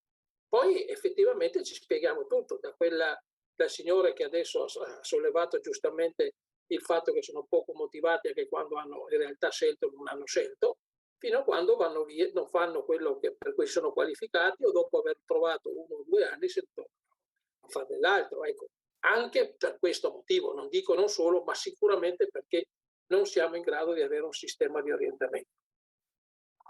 Grazie, dottor Zanorini. Elena, tu vuoi commentare questa domanda o eventualmente andiamo? No, non ho nulla da aggiungere, sono d'accordissimo anch'io che il problema principale è appunto all'orientamento dei giovani che, essendo così giovani, non sono pienamente consapevoli di tutto quello che andranno incontro. Grazie a tutti i relatori per le risposte e chiedono se possono essere inviate le slide. Direi proprio di sì, dal momento in cui insomma, sarà disponibile la registrazione, insomma non penso ci siano problemi da parte dei relatori. Chiede il signor Mirko, ci sono amministrazioni scolastiche invitate alla formazione e se sì, quali e quante partecipano? non so se si riferisca alla formazione duale, io interpreto così, non so se i relatori hanno capito meglio a cosa si riferisce. No, però dicevo che non si capisce dicendo amministrazione scolastica, si intende scuole, ci sono presenti uffici scolastici regionali o provinciali. Quindi se il signor Mirko magari specifica qual era il suo dubbio, e allora lascerei intanto, visto che ho visto che stanno arrivando delle domande e che il tempo passa, darei la parola intanto al presidente Massimo Speri, presidente della Federazione Autoriparazione di Confartigianato Veneto, per alcune considerazioni, e nel frattempo io vado avanti a leggere le domande e eventualmente poi do la parola a chi la richiede. Prego, Presidente. Buonasera a tutti, grazie dell'invito e grazie insomma anche dei relatori per quello che ci hanno fatto capire. Io vorrei fare un paio di considerazioni personali anche dall'interno, da quello che vedo all'interno delle scuole, dove nell'area professionale molti studenti arrivano anche da esperienze già negative in altre scuole, per cui arrivano per dei fallimenti scolastici o delle scelte un po' forzate o dovute appunto all'abbandono di altri percorsi di studio. Per quanto riguarda il duale, la maggior parte del duale attualmente è forzato proprio dall'esigenza della scolastica, per cui è poco scelto dai ragazzi, è più un indirizzo che è dovuto per poter accedere ad alcuni percorsi di studio, per cui anche lì andrebbe fatta una considerazione, un'informazione e aumentata la cultura di quello che può essere duale. Noi siamo d'altronde delle imprese che siamo poco appetibili per quanto riguarda lo stipendio d'ingresso, ok? Perché i nostri apprendisti ci vedono come aziende che non garantiscono uno stipendio d'ingresso sufficiente, e questo spero che insomma adesso se si mette mano anche qualcuno fiscale possa aiutarci. E dobbiamo lavorare sui ragazzi, dobbiamo lavorare facendo capire a loro che per quanto riguarda la formazione professionale e quindi l'ingresso nelle nostre aziende come apprendisti, noi possiamo essere una parte del loro percorso, per cui quella che in altri percorsi più strutturati si chiama università, cioè loro da noi completano lo studio andando ad imparare un mestiere per arrivare magari alla maturazione dei 22, 23, 24 anni con un saper fare importante da poter dopo andare sul mercato del lavoro a vendere proprio quello che hanno imparato e quello che sanno fare. Per cui va aumentata notevolmente la cultura di quello che è il professionale, qualsiasi sia la professione, la nostra, ma anche quella di altri settori, come diceva prima il dottor Zenorini, quella che possono essere i termoidraulici o altri settori dell'artigianato.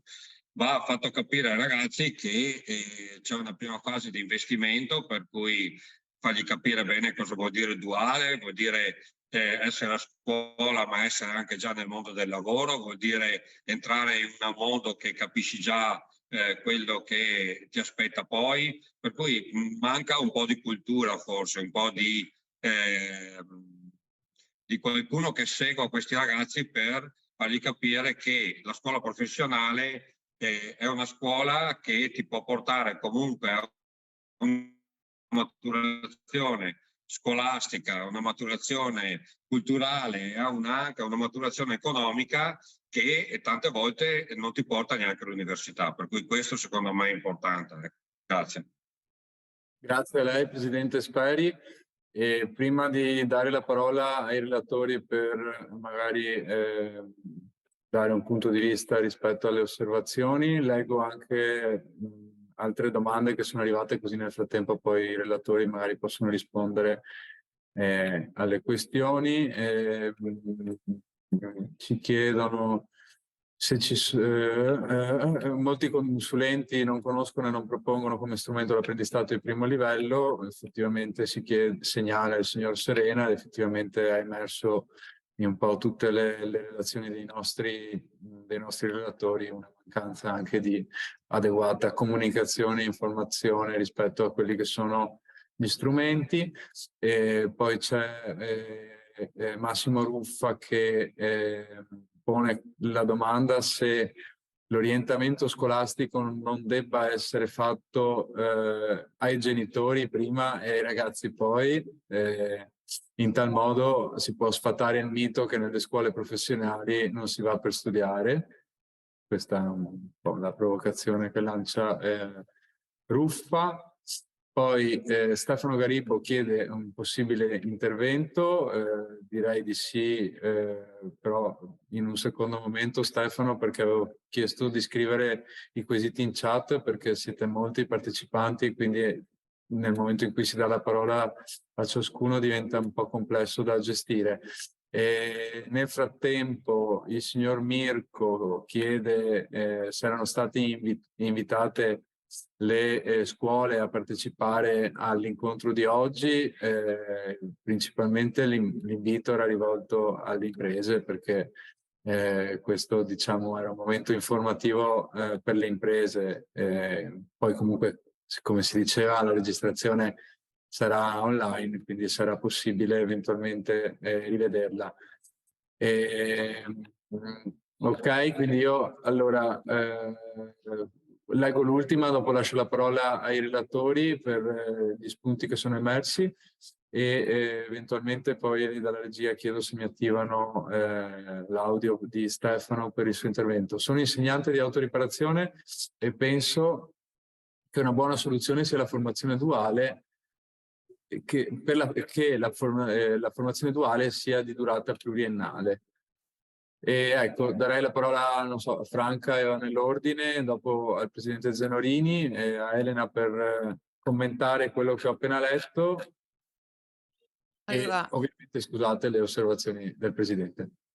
sì, allora, come dire, c'è un tema che abbiamo colto, nel senso che l'apprendistato duale è uno strumento relativamente, come dire, nuovo rispetto all'apprendistato professionalizzante che pur nelle sue evoluzioni, come dire, conosciamo da più tempo ed è stato più sperimentato dalle aziende. E poi, come dire, l'apprendistato duale ha una caratteristica che richiede di mettere insieme tre istituzioni, la scuola, l'azienda e la persona. Quindi sicuramente è una cosa più complessa da organizzare e non è tanto, secondo me, il tema del consulente del lavoro che deve proporre l'apprendistato duale, quando è proprio di un sistema di relazioni a livello territoriale che, come dire, si possono costruire nella relazione con le scuole e con i sistemi di formazione.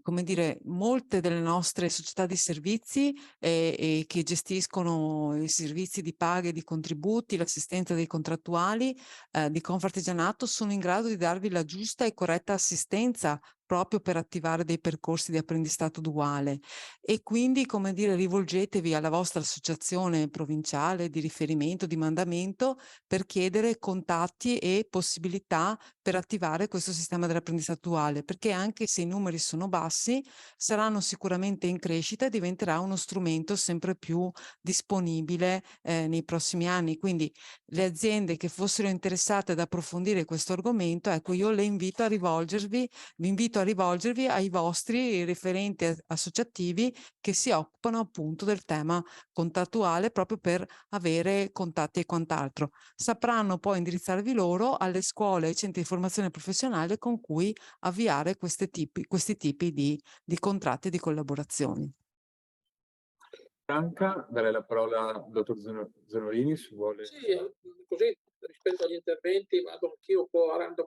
Sul tema appena toccato da Franca legato ai consulenti del lavoro, devo dire che nel 2016, quando è partita la sperimentazione, perché il duale è stato istituito con Jobs Act ed è partito all'inizio ovviamente in sperimentazione, già nel 2017, parte nel 2016-2017, come Figia Veneto contattammo l'Associazione Nazionale Consulenti del Lavoro perché ci rendavamo conto allora, le cose adesso sono cambiate in meglio, però non sono del tutto sistemate, cosa ci rendevamo conto? Ci rendevamo conto che anche quando il datore di lavoro era disposto a fare un contratto di apprendistato, il consulente del lavoro, che invece non conosceva il contratto, lo dissuadeva, in qualche modo lo dissuadeva, e quindi veniva meno quel supporto del consulente del lavoro, che poi, quando il datore di lavoro sentiva dire al suo consulente ma ci sono più problemi che vantaggi, certamente non era certo invogliato ad andare avanti, anzi non ci andava.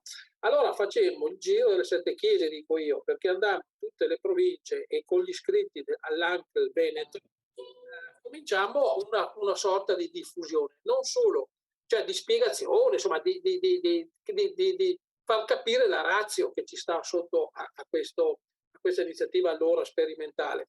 Non solo, ma anche il Veneto fece anche un libretto, un vademecum, proprio per utilizzare il contratto di apprendistato e fare in modo che i colleghi fossero, diciamo, fossero facilitati nell'utilizzo di questo strumento adeguato all'apprendistato nel duale.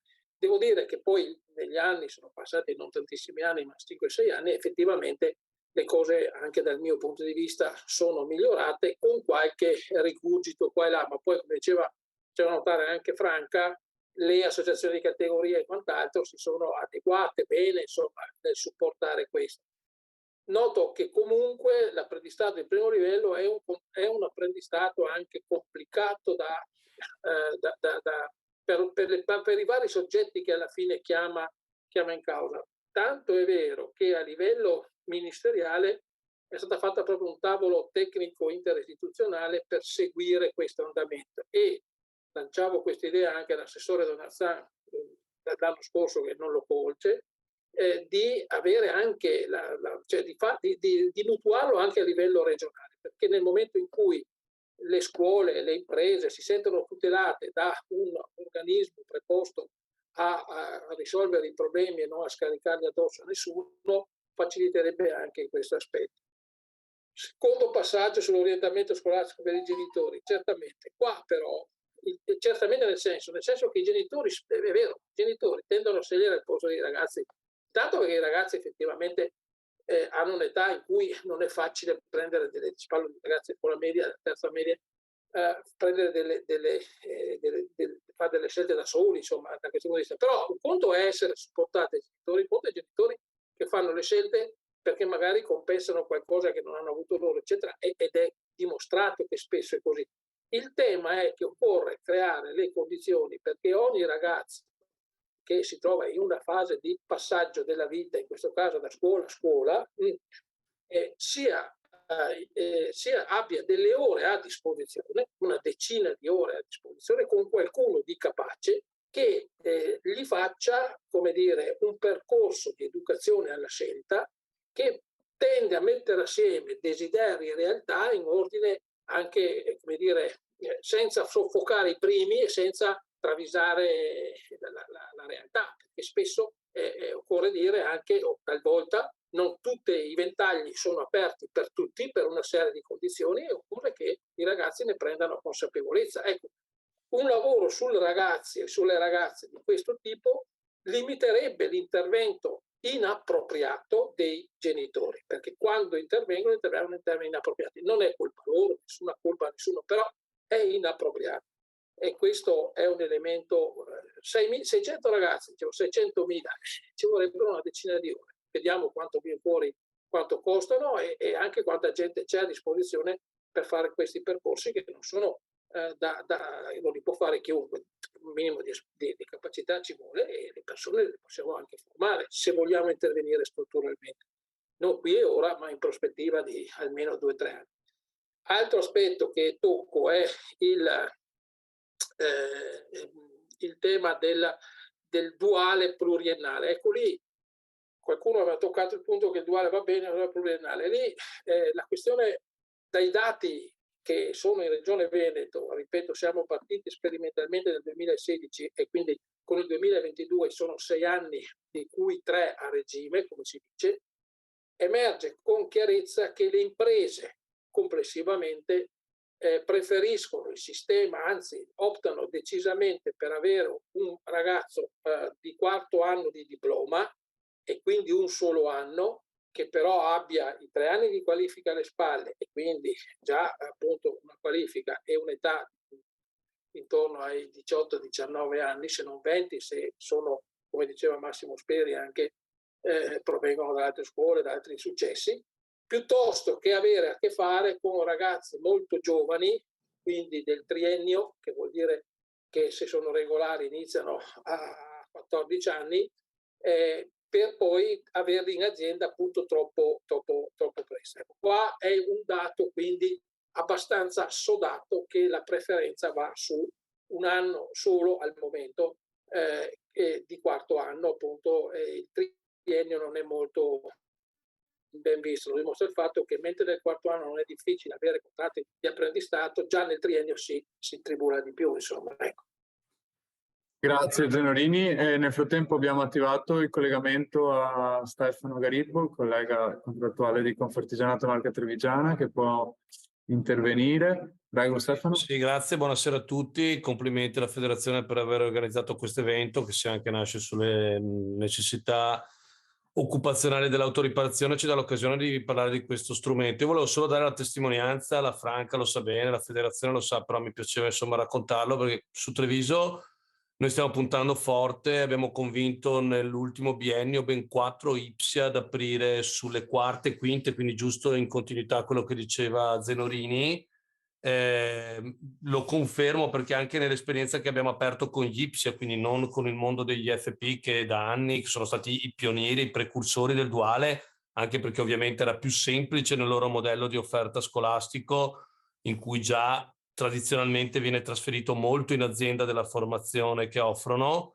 Sugli IPSIA noi, soprattutto nel mondo del manufatturiero, metalmeccanica di produzione, ma anche installatori di impianti termoidraulici, abbiamo aperto sull'IPSIA di Castelfranco, insomma abbiamo 6 IPSIA nella provincia di Treviso, 3 oggi lo offrono a regime sulle quarte, con numeri anche di 2-3 quarte, quindi sono partiti tra ottobre del 22 e ieri, perché a Oderzo siamo partiti, anzi oggi è il primo giorno di duale Oderzo, in quarte superiori per andare fino alla maturità in quinta. E le aziende apprezzano molto questa possibilità, e quindi il mio messaggio è: vero tutte le difficoltà, le perplessità che ci sono, però diciamo che come Confartigianato siamo in grado, come siamo stati qui a Treviso, sicuramente anche altrove, si può fare trovando presidi e professori che ci credono, perché in queste scuole, che sono comunque il serbatoio della manovalanza specializzata del futuro e degli artigiani del futuro prossimo, dobbiamo investire, perché sono talmente pochi i ragazzi che si iscrivono oggi anche a queste scuole, che lasciarli nei loro laboratori e non dargli la possibilità di sviluppare competenze anche più manuali nei laboratori a 4.0 delle nostre aziende è un peccato, e abbiamo riscontrato un successo enorme. Noi abbiamo per ogni apprendista duale assunto, e sto parlando di numeri oramai oltre i 100 tra ottobre e oggi, parlo di quarta, ragazzi che sono iscritti in questa quarta superiore, finiranno la maturità a giugno 24. Avevamo 3 ditte in panchina, mettiamola così, che non abbiamo potuto soddisfare, perché poi si va ovviamente per stradario, più è vicina è la casa del ragazzo all'impresa, meglio è. E questo è l'artigianato, ha una grande forza che l'industria non ha, perché quando si parla di apprendistato duale parliamo di ragazzi che sono, appunto, come è stato detto ampiamente, a scavalco tra i 18 e i 19 anni o addirittura meno, sicuramente non hanno la mobilità. L'impresa vicino a casa ce l'ha soltanto l'associazione nostra che li rappresenta, a queste aziende così diffuse nel territorio. Ovviamente funziona più nel Veneto e non in Calabria per gli stessi motivi. Quindi secondo noi questo contratto, con la sua grandarato, appunto, che sono solo 6 anni che è in circuito, secondo noi ha grandissime possibilità, e noi che rappresentiamo queste aziende diffuse nel territorio possiamo farlo crescere ancora di più. Quindi io volevo darvi una testimonianza che, oltre che gli FP come l'Engim, che è ovviamente davvero capofila in questo tipo di scuole nel metterlo a terra, si può realizzare anche con estremo successo negli IPSIA, prendendo ragazzi di quarta che sono maggiorenni, e le cose ci stanno dando molta soddisfazione. Quello che chiedo, che magari io vedo dal territorio per farlo funzionare meglio, ovvero tutte le cose che abbiamo detto, però se ogni settembre-ottobre le scuole come l'Engim e tutta la filiera delle scuole, diciamo IFP regionali, ci dicesse in quali sedi fisiche viene attivato nelle quarte, di modo tale che noi associazioni di categoria che collaboriamo con loro sappiamo che all'Engim, a Padova, Verona, in questo e quell'altro IFP è stata autorizzata e quindi è attivo. Allora le Confartigianato locali di turno potranno prendere la valigetta, uscire dai nostri uffici e andare a parlare con i docenti dell'Engim o degli altri IFP, ma sapendo per certo che lì è stato autorizzato, intendo dire, un percorso di apprendistato duale, ecco. Poi anche a livello legislativo più ampio, e chiudo, se ci fosse una normativa che rivisitasse e obbligasse anche le scuole a offrirlo, perché con gli IPSE noi ci siamo riusciti, ma grazie anche alla disponibilità dei presidi, non c'è, intendo dire, un obbligo scolastico che obbliga quelle scuole professionali ad avere almeno un minimo di offerta duale, in duale, intendo dire, quindi non solo noi che andiamo a chiederglielo, ma anche quelle scuole, un po' come succede per quelle regionali, in fondo ce lo vengono a chiedere, aiuterebbe di molto. Se non aiutiamo questi ragazzi che con tutto il poco orientamento che sappiamo hanno scelto le professionali, sono la miniera del futuro nostro, la possibilità di poter con questo contratto mettergli un vincolo con le nostre aziende, entrare in fidelizzazione forte con le nostre aziende che li possono portare in giro in estrema sicurezza, perdiamo un'occasione storica incredibile. Grazie e complimenti per l'evento, e ne serve parlare di apprendistato duale a tutti i livelli. Grazie mille. Grazie mille a te Stefano per la testimonianza e per le considerazioni. E non so se i nostri relatori desiderano intervenire. Nel frattempo il signor Serena, in risposta al signore che si chiedeva se ci fossero le scuole oggi, segnala di far parte del Berna di Mestre, quindi è presente. Presidente Speri, riguardo alle retribuzioni degli apprendisti, penso siano trattati molto bene per le capacità pratiche che hanno, ma li diamo volentieri se loro dimostrano l'impegno, ma spesso sono crudi, anche troppo, quindi questo signore, il signor Matteo, ritiene che la retribuzione talvolta sia adeguata per le mansioni che i ragazzi sanno fare. Allora lascio la parola ai relatori. Io se posso intervenire velocemente solo per dire a Stefano Garibbo che niente di più facile dire nel momento in cui abbiamo presentato tutti i progetti di quarto anno, che quest'anno sono stati 86, quindi, e anche i triennali duali, dire dove si tengono, nessun problema a dirlo anticipatamente nel momento in cui sono stati progettati. Se ci teniamo in contatto con Franca, al momento giusto potete sapere che qualche mese prima dove partiranno e su quali settori. Insomma. Darei di nuovo la parola al Presidente Speri e poi chiudiamo. Grazie al Vise.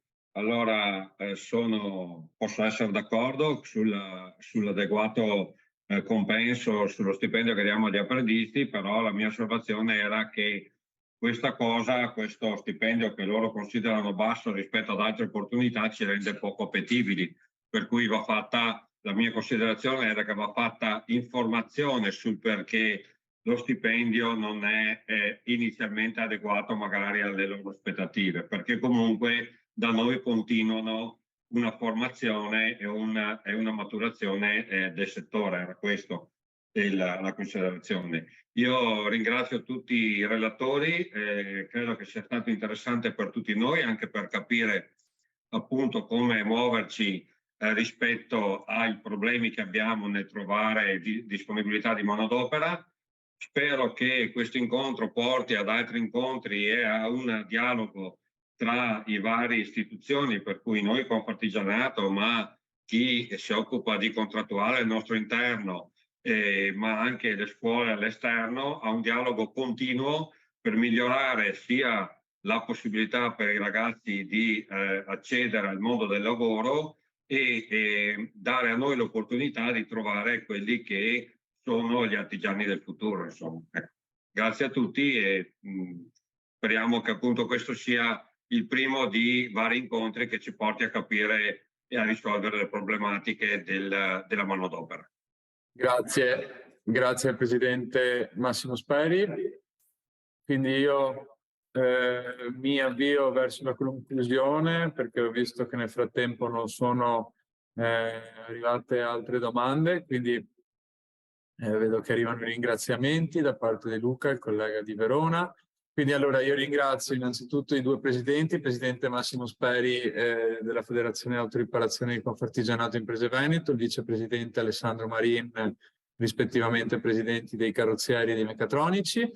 Ringrazio moltissimo i nostri relatori, a partire da Franca Bandiera, direttore di VL, al presidente Zenorini, alla collega Elena Zanella. Ringrazio tutti i dirigenti, le imprese e i colleghi del territorio che si sono collegati, e spero che sia stato un momento utile di approfondimento e ne sono certo. Grazie a tutti quanti per la partecipazione e restiamo a disposizione.